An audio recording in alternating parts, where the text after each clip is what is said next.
issu d'une société, d'une entreprise générale de bâtiments.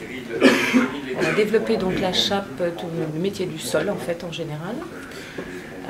Et on est situé limitrophe entre le 01 et le 69. D'accord. Voilà, donc au nord de Lyon, voilà. L'équipe Nirbat Sinersol est venue nous démarcher en fait, comme on était déjà sur le marché du sol. D'accord. Ils ont pensé, et c'était effectivement une bonne chose, qui est pour la plupart d'ailleurs des franchisés, des gens qui sont déjà dans le sol. Donc on a déjà des marchés, on travaille déjà avec des faiseurs. Donc c'était le bon moyen de développer et de proposer en fait d'avoir un atout supplémentaire en fait. D'accord. Et de pouvoir aussi, alors nous ce qu'on a vu au travers de cette mousse, c'est proposant déjà des moyens d'isolation thermique phonique, donc au niveau du thermique, c'était de dire on a un atout supplémentaire et puis on pourra aussi se démarquer des chapistes, qui est un métier qui aujourd'hui se répand aussi beaucoup.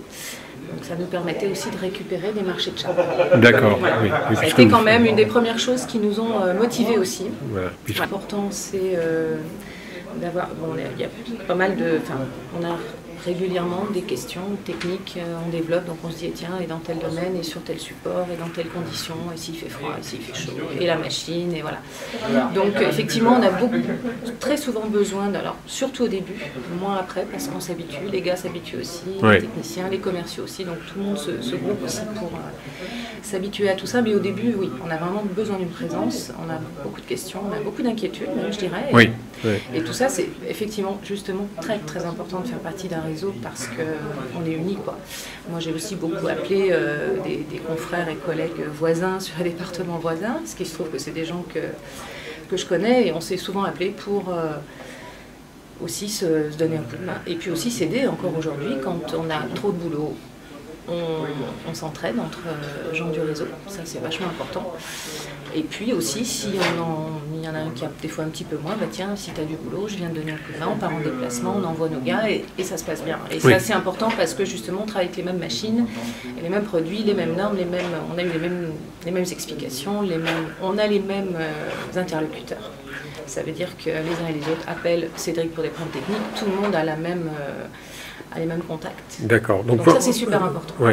Important, mais de communiquer là-dessus pour, on sait bien tout le monde qu'il y a le respect des zones, des secteurs. Ça je pense que c'est important de le respecter.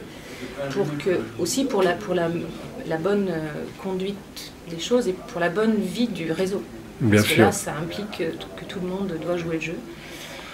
Et puis à s'entraider pour d'autres choses aussi. Effectivement, on parlait des fournitures. Effectivement, il faut s'entraider aussi pour trouver du prix, pour acheter ensemble, faire du groupement d'achat. Ça, c'est important. Et puis dans l'esprit, de pouvoir se dire, on s'appelle, on peut se donner des conseils. Moi, je sais que j'ai fonctionné comme ça dans le métier de la chape.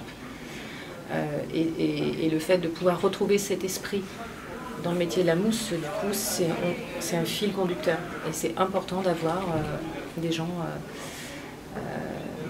qui sont nos pairs en quelque sorte, ou en tout cas qui vont nous transmettre des choses. Parce que c'est comme beaucoup de choses, on n'invente rien tout seul, on travaille ensemble. Voilà. Bien, donc c'est plutôt une aventure positive. C'est une aventure positive, complètement. Nathalie, je vous remercie.